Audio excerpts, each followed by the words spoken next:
Hey, what's the deal, YouTube? It's your girl, MizHoney.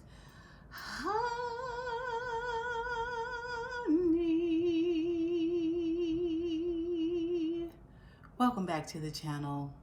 It's your girl, MizHoney, here with a quick video. And I just wanted to come in and talk a little bit with you guys. I know tonight is Tuesday. We have Greenleaf. So I will not be before you long because I've got to get ready for that. And I'm excited about it. If you guys have not seen my recap for season 5, the final season of Greenleaf, episode 1, please go and check that out. But that's not really why we're here today. I wanted to talk a little bit more about a subject matter that Beautiful Soul spoke about on her live today. I was not able to be a part of that live in real time. I had to catch it on the replay. So I'm not sure if it was a good thing or a bad thing that I was not in that chat setting fire, baby. Because all the subject matter I felt strongly about, and that's just kind of how we banter in her morning chat. But if you are not familiar with Beautiful Soul, she's got a really great channel. She does a lot of different commentary on politics, social events, celebrity gossip. She does some TV reviews, Real Housewives franchise. I think right now she's doing Real Housewives of Johannesburg, which is really, really exciting. But also, if you do subscribe, make sure you put on your notifications for all, because she's doing weekly lives. She does at least 2 or 3 a week, and they're all very, very lively. And the conversation is intelligent and insightful and funny and rich. It's a good way to spend your time. So check her out. But you know, she talked about sort of being down yesterday, which was Monday. I apologize, there's thunder in the background, but such is life. You know, just from a morale standpoint, she just talked about how she was kind of down, and she wanted to really just kind of weigh in as a vlogger, as a YouTuber, on this scuttlebutt. I know people say it's a beef, but I don't know that it's per se a beef. It's more of a kerfluffle, so to speak. So in regards to T.S. Madison, who is a very prominent figure here on YouTube as well as social media, and LovelyTi, who is very prominent here on YouTube. And the ladies both have a lot in common, with the exception that T.S. Madison is a transsexual woman, meaning she was born a man and she still has male parts, but she identifies as a female. And if you watch T.S. Madison enough, you kind of forget the male part. Like, you're reminded, because she doesn't really have shame about it. She sort of embraced it. She sort of built her whole brand off of it. Her name is T.S., which is the transsexual Madison, T.S. Madison. It's in the name, you know. But at the same time, there's a place when you watch her that you get to where she's like you know, your crazy Aunt Erlene, you know. You know what I'm saying? Your crazy Aunt Erlene. You know, your you know, she's just I never say he. I don't identify her as male, and that's just the way I look at her now. That's just me. So a lot of people feel the same way.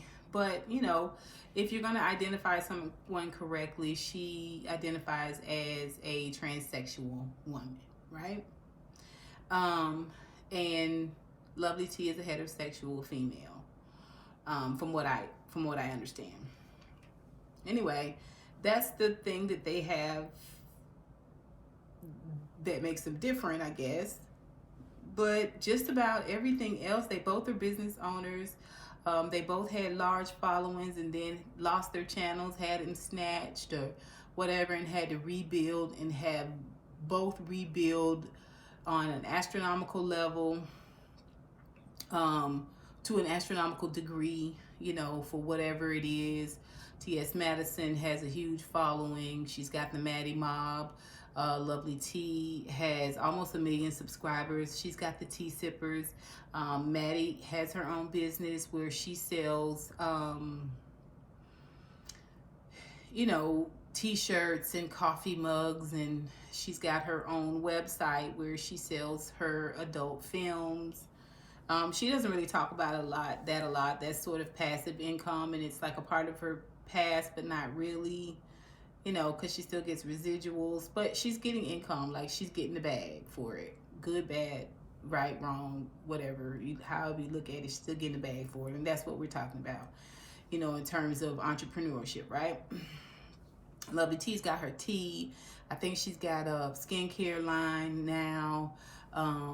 They both have done acting. They both have Hollywood aspirations. LovelyTi wanted to do some hosting and interviewing, a little journalism. She, like I said, she's done some acting, some extra work.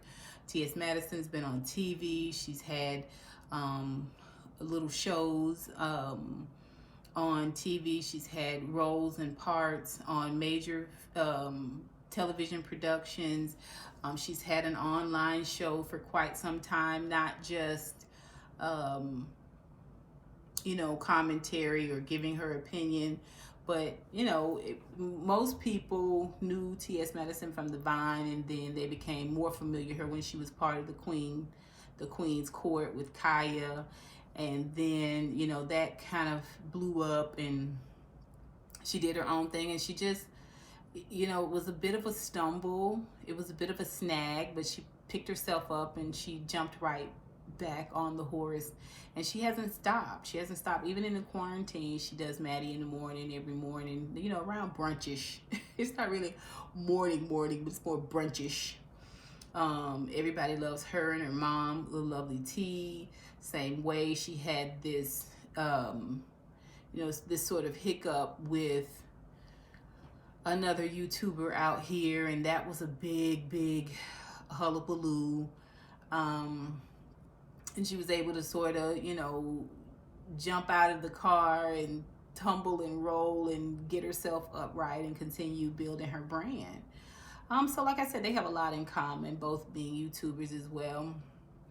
Well, there was a scuttlebutt where LovelyTi was responding regarding another subject matter, something that an influencer had said. You know, she's giving her commentary, she's doing her YouTube video, and in that sort of little clip, it really was more of like a sound bite, because it was the start of the conversation, but not the end of it. The end of it, you had to, or the completion of the conversation, you had to go to LovelyTi's podcast. But in that little sound bite, she referenced the subject matter, which was this influencer, B. Simone, had done just a few years ago, had this raggedy podcast situation where they were talking about transsexuals, but it was kind of like, you know, some derogatory words used in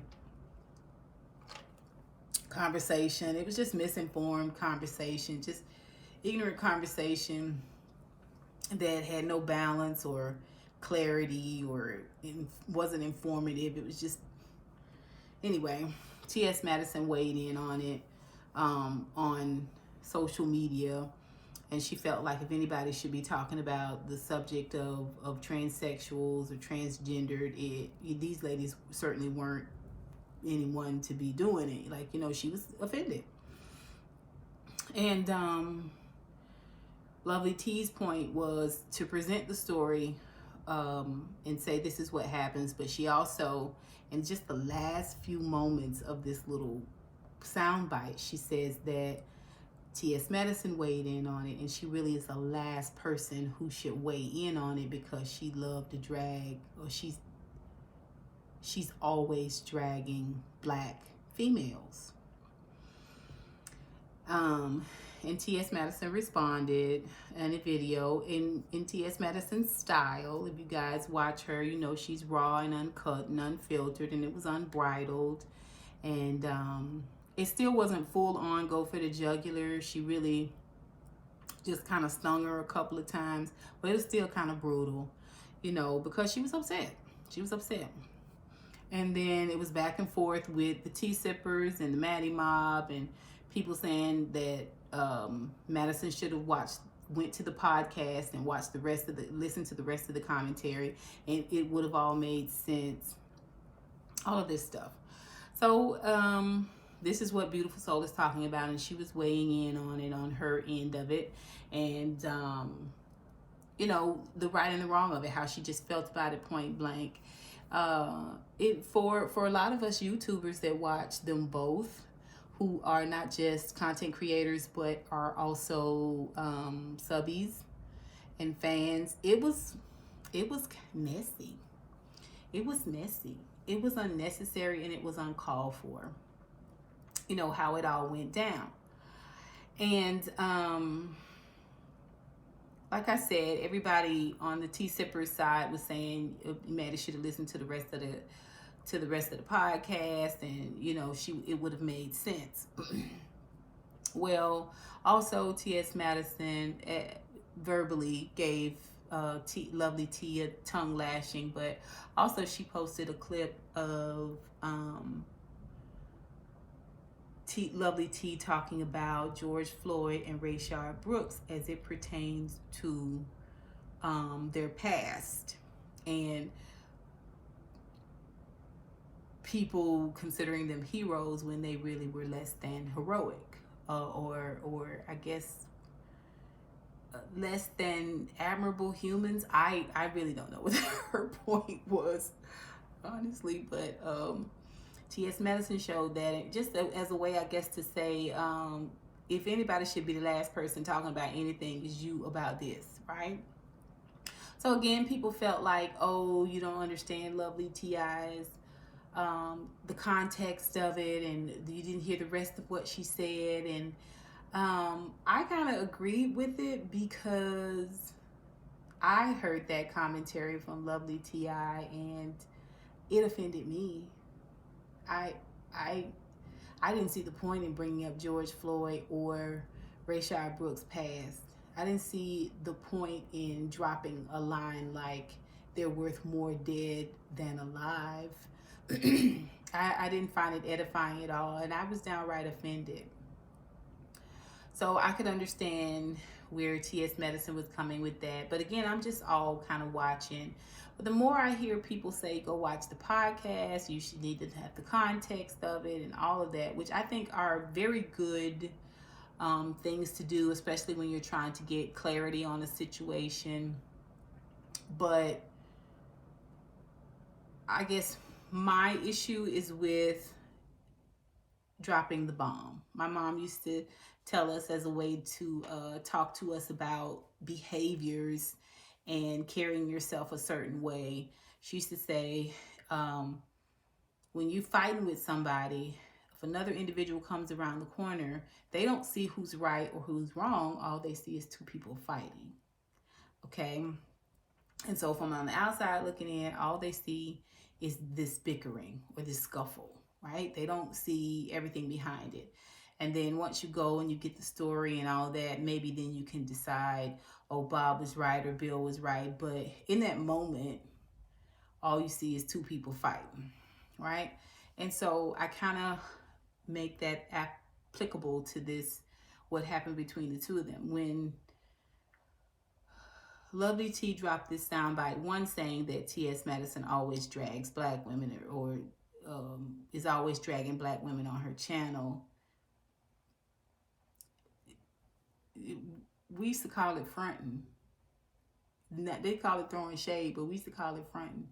It was like fronting T.S. Madison out, in my opinion. It was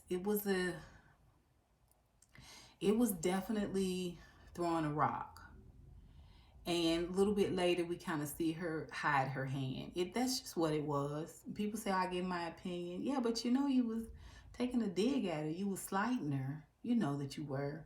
And you put it in this little sound bite and then send people and depend on people to go to the podcast to get the clarity of it. When you know, in this day and age of social media and attention span, most people just take that headline, take that sound bite, take that little clip, and they go with it. They run with it. And that becomes the narrative. Not all the residual stuff you said afterwards. So when you're responsible with your words and your intention is good, you oftentimes don't have these issues, right? That's that on what happened between the two of them. For me, personally, I was offended about the things that LovelyTi said about George Floyd and Rayshard Brooks because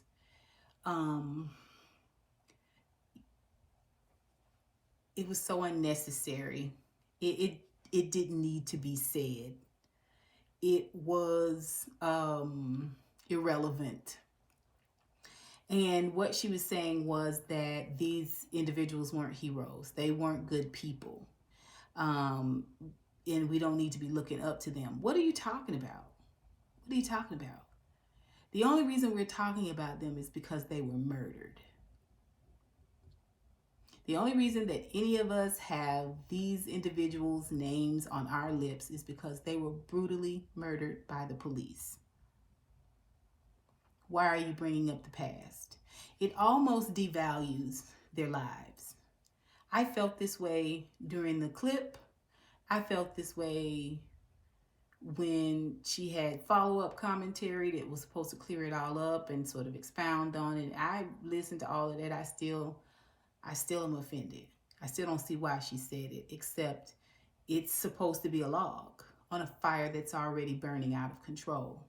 And it is not fanning the flames of change or revolution or reform or justice. It's fanning the flames of devaluing the life and the lives of Black people. That's what it's doing. Because back in the day, now people say whatever they want to say about the media now, but I remember a day when the media used to drag a person, especially a Black person, just drag their past out. You would almost hear nothing about a white assailant, but the Black assailant, they would go all the way back to grade school. Remember what they did to Rashad Arbery? Like, the dude had graduated from high school. They bringing up stuff he did in high school as a part of his police record. You get what I'm saying? Like, you're trying to dirty him. You're trying to sully him a little bit. You're trying to devalue them. Okay, this is something that the media used to do all the time. Now, we're seeing where they're sort of propping him up as this hero. I think we all know that they weren't heroic, but they're the sacrifice. They're the sacrifice for this, for this revolution, for this change that we're having. Unwilling sacrifices, unjust sacrifices, but it's the catalyst. I think that's a better word for it. The catalyst for this revolutionary change, this unprecedented change or unprecedented movement that we're seeing right now. And so we don't have the media saying, oh, look at all the criminal pieces of it. You do have some factions that are saying that. But by and large, the mainstream media, we don't have them saying that. We have them sort of immortalizing these individuals. And it seemed like it kind of upset LovelyTi. So what? So what if people look to them in effigy, look to them in an effort to see not just the tragedy, but the catalyst for change, right? If you gotta die, at least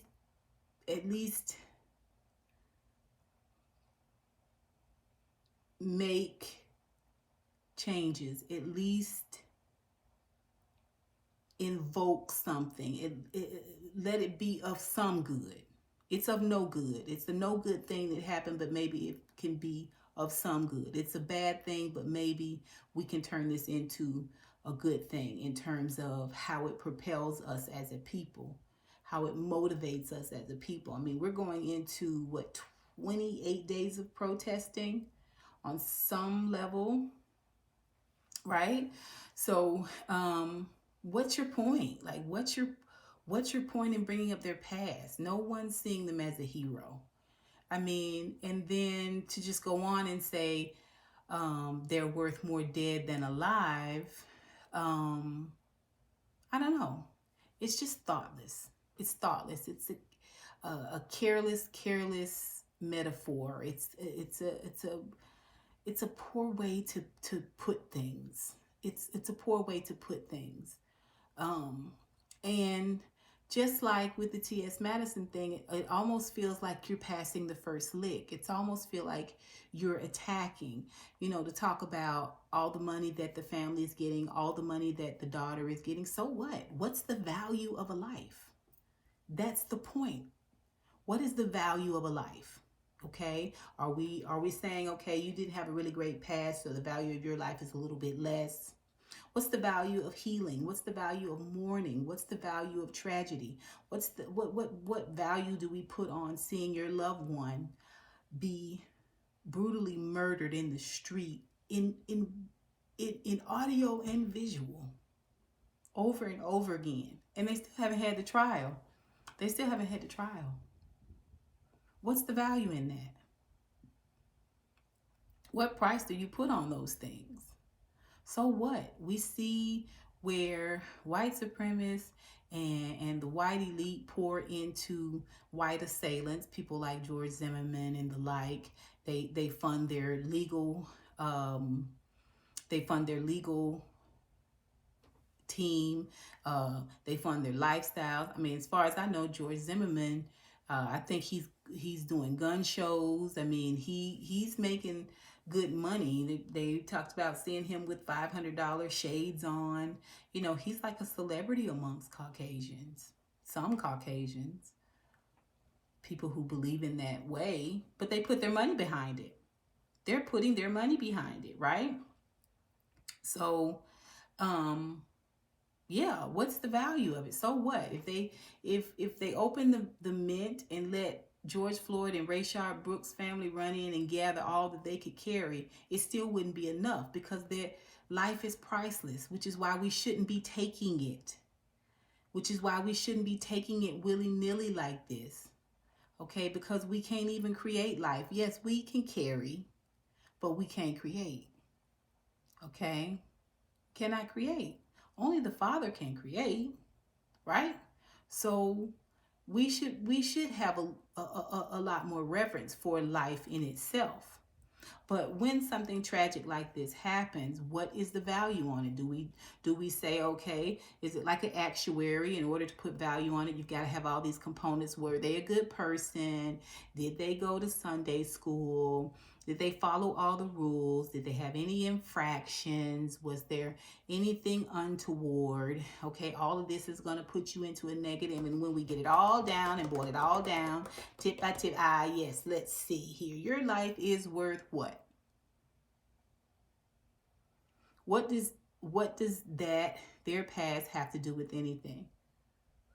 You think people are going to want to grow up and be a Rayshard Brooks? Kids are. You think people are going to want to grow up and be a George Floyd? Is that what you're thinking? You think kids are going to dress as George Floyd for Halloween? It's almost envious. It sounds almost envious, that commentary. It does. It does. And I just think that there is actual value in standing back and saying, hey, I spoke wrong, or I meant what I said, but I said it wrong. I think there's definite value in T.S. Madison and LovelyTi networking and sort of building a professional relationship and having professional courtesy. Hey, listen, that's not what I meant. If it truly isn't what you meant, LovelyTi, that's not what I meant. I said it wrong. Please accept my apology for that. Yada, yada, yada. And then T.S. Madison, I'm sorry for the barrage of, it's not funny, but, T.S. Madison is still comical even in being mad. But I'm sorry for some of the things that I said. And likewise, coming in and just articulating yourself in a way, as a professional, right? Articulating yourself in a way that doesn't incite,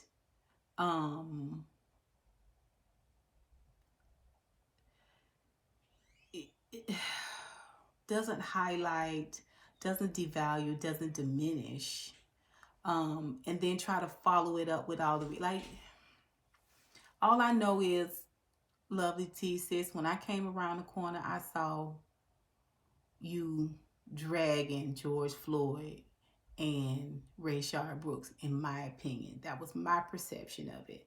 I saw you devaluing them. I saw you diminishing the value of their lives, the grief of their families, the what it takes to heal and to mend, from these type of tragedies, not just from their families, but from our whole community. Like, the conversation wasn't edifying at all. It wasn't helpful at all. And that's just my opinion on it. That's just what I think about the T.S. Madison and the Lovely T situation. But more importantly, the thing that teed me off is what she said about George Floyd and Rayshard Brooks. It was uncalled for. It was unnecessary. It just, to me, it had absolutely, positively no value. Okay, that's what doesn't really have value in this situation. That commentary, the way you went about it. In my opinion, Lovely T was wrong. And that's just me weighing in on it. You guys tell me what you think. Are you familiar with this T.S. Madison and Lovely T situation? Even if you're not, are you familiar with this commentary that did Lovely T? She's got close to 1 million followers. So, it's feasible that you are familiar with her. And she's been on YouTube forever. So it's it's logical that you would know of her. Have you seen that video where she talked about George Floyd and Rayshard Brooks? And how do you feel about it when you hear people say these things as if it has anything to do with their tragic murder?